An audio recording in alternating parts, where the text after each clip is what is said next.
Nick World, welcome to another episode of Delusional Nick Fan Network, where we bring you that Knicks content that you need. Where to start tonight? Up and down emotions. Start off with Knicks pulling out a victory, 106-104, to the Philadelphia 76ers. As I stated before, playing Philly on the road, it's never an easy task, but James Harden is out. You also have Joel Embiid is out, so I'm thinking, okay, this could be an easy game. But of course, Tyrese Maxey has been killing lately, and he definitely torched us tonight.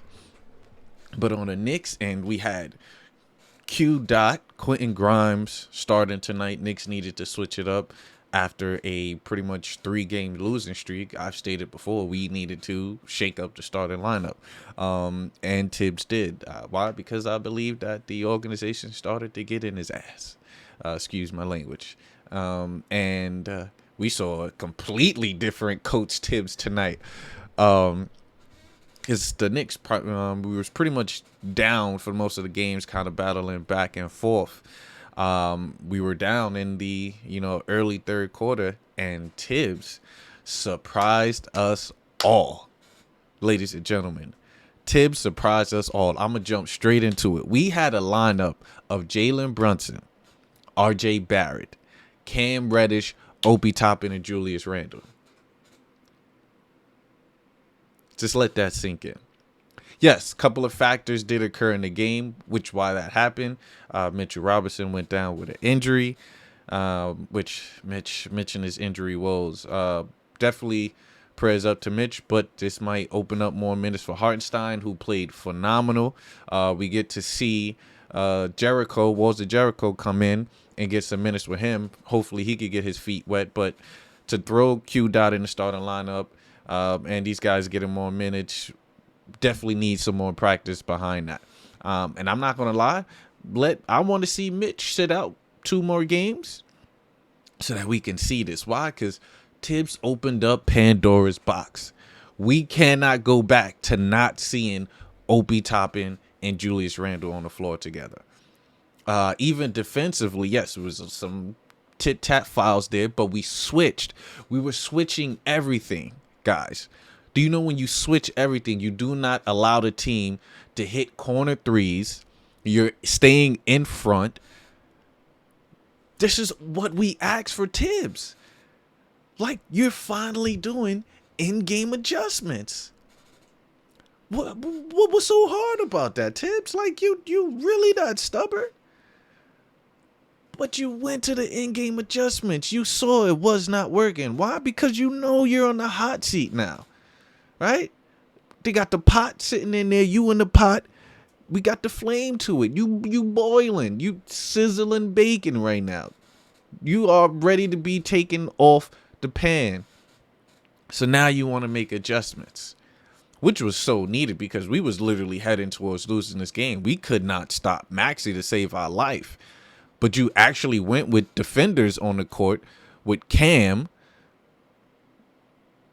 and RJ. You went big pulls on these on the guards, and we played well. Jules at the 5, mind you, they had Montrezl Harrell, who is 6'9", 6'10", to start at center. So you could have went to this lineup a little earlier. Even though Hartenstein played phenomenal, grabbed 10 boards, I believe. Hartenstein, I'm telling you guys, listen, Hartenstein is going to get that starting position. He's going to get that starting position. Why? Because he will space the floor for Jalen Brunson. Because Brunson, the only way Brunson can thrive is if the paint is clear. If the paint is clogged when we have Mitch and Jules. So if you have these guys kind of spacing, or Jules leading a pick and roll with him and Hartenstein, or you can switch it up with JB, these things you can do. But Thibs is like, so you gonna fall out, you gonna run these same plays sets? That's trash. Sorry, I had to get this 4-minute rant off, because it's like, yo, This is what we've been asking for the longest. What are you gonna tell? What are you gonna tell the press after this game, Thibs? When they say you should have been doing this, what are you gonna tell the organization when they've been telling you you should have been doing this?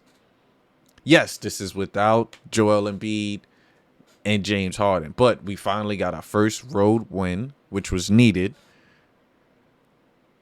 You know, I thought we was gonna take an L of this one. I really did. But you did your in-game adjustment, Thibs.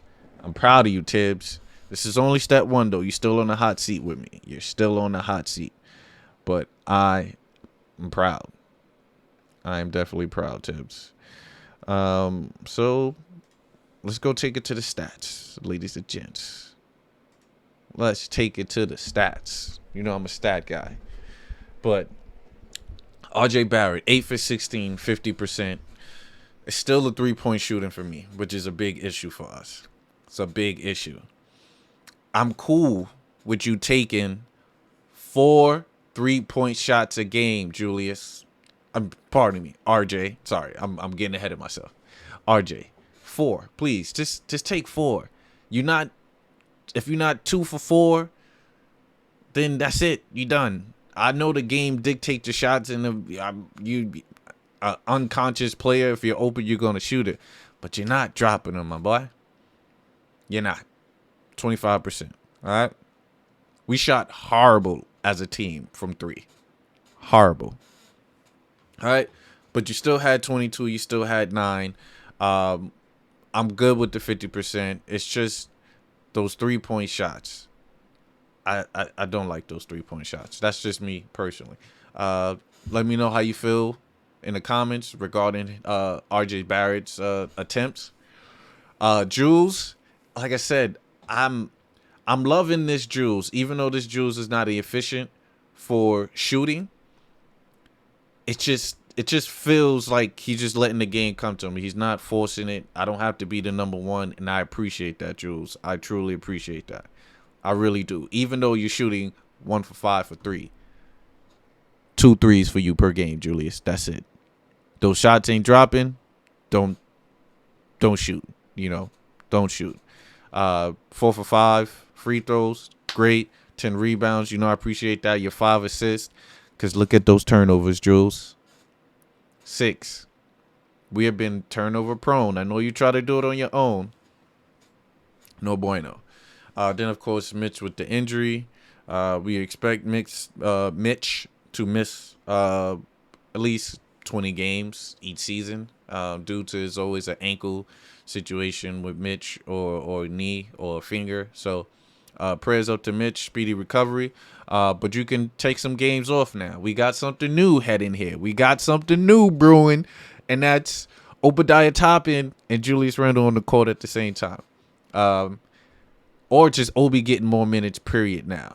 You can play, you could put Obi at the 5 occasionally if they playing a smaller guard. A smaller big. Obi 6'10", 6'9", with bungees. But I appreciate that. Q Dot, like you said, he's just coming back, guys. We can't fault Q Dot with 15 minutes, getting to the free throw line. So I'm cool with that. Just play defense. I'm good. To me, that was better than Evan Fournier's 2 points, even though it kind of hurts with Ev. This is going to hurt Ev's game. So trade me. Coming soon for Evan Fournier. We could ship him off to L.A. Like I told you. Ship him off to L.A. We could for whatever player they got. Hopefully they got money, or we could find somebody to do it, but gotta ship him off to LA. Somebody could use Fournier. Trade deadline, somebody will be calling.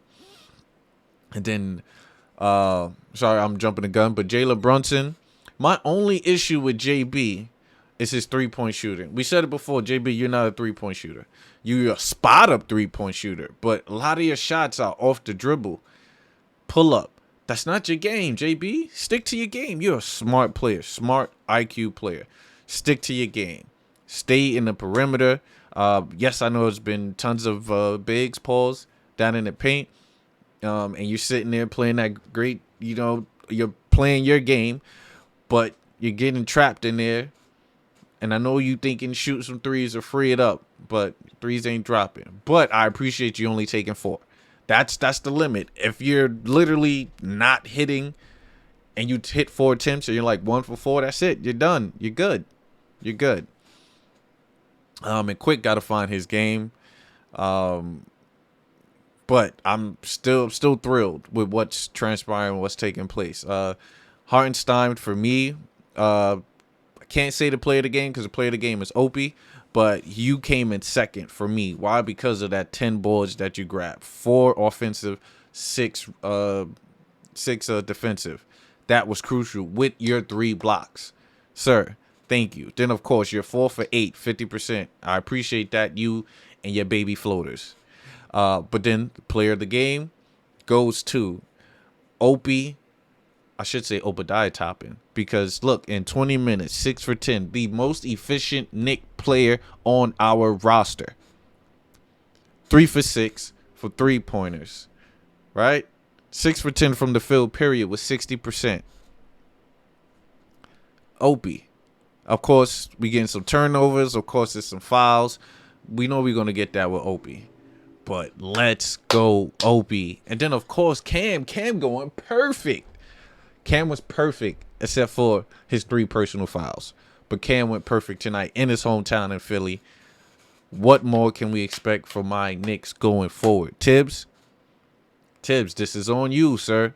This is a clear-cut example of why I've lost has been your fault. Why? Because you haven't made adjustments like you did tonight.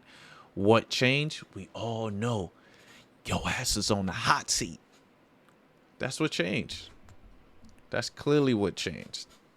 And our defense on that second half, we were on a 26-3 run. We literally stopped Philly from scoring in that fourth quarter with that lineup. What does that tell you, Thibs? You keep worrying about the plus and minus with Thibs. I mean, with Jules and Opie on the floor. Yo, get all that analytics out sometimes. Even though I am an analytics guy, I base a lot of my stuff on stats and what I see. But what I see, sometimes it's more important. It's more important. And we saw what these guys can do. Opie spacing the floor. That's our best shooter. Right? Now you open up Pandora's box. Why? Game flow, you can adjust. You clearly see, okay, even if RJ don't got it, I better see you bring in Q dot. Right? If Julius don't got it, you bring in Opie. Right? There's no reason for these guys not to get minutes, especially if somebody else is not producing. I don't want to see that anymore. Or Thibs will be the primary reason why we lose these games. And it's weird. Yes, it was a tight game. This game was very tight, even with Philly not having any key players. But we still pushed through. We still prevailed. Thanks. And this is all on Thibs. This game, even though the players played, if Thibs did not make that adjustment, we would have lost this game. So this game go out to Thibs. Thibs, thank you. Thank you. Thank you, Thibs. Now, we head home and play Boston. Do you go small? What is the starting lineup tomorrow? That's the question. What is the starting lineup tomorrow? Do you go JB? Do you go RJ? Do you go Cam? Do you go Julius and Opie? That's the lineup. That's the starting lineup. I don't want to hear anything else. Yes, you could go Hartenstein. I do need to see what's Boston's starting lineup. I don't know if Williams and Harford are your 2 front court players. If so, I'll do it. I would do it. I would put Opie on Harford and Jules on Williams. Why not? Put Cam on Tatum. Put RJ on Brown. Why not? Why not? Let's go for it. Let's go for it. Definitely got me excited for this one. And it's a short video. Put out a quick short video because I do want to spend time with the wife tonight. So let's go Knicks. So far we're 1-1. I predicted a 2-1 week, even though I thought we was gonna beat Atlanta. But it looks like, and I said we was gonna guarantee the loss to Philly. So I'm still in the race. We are still good. Knicks tape. Let's go. Thank you for holla. Deuces. I'ma do it for the pesos. I fell in love with the bass load. I fell in love with the bass load. See the ops staying plain clothes. I see the ops, y'all in plain clothes.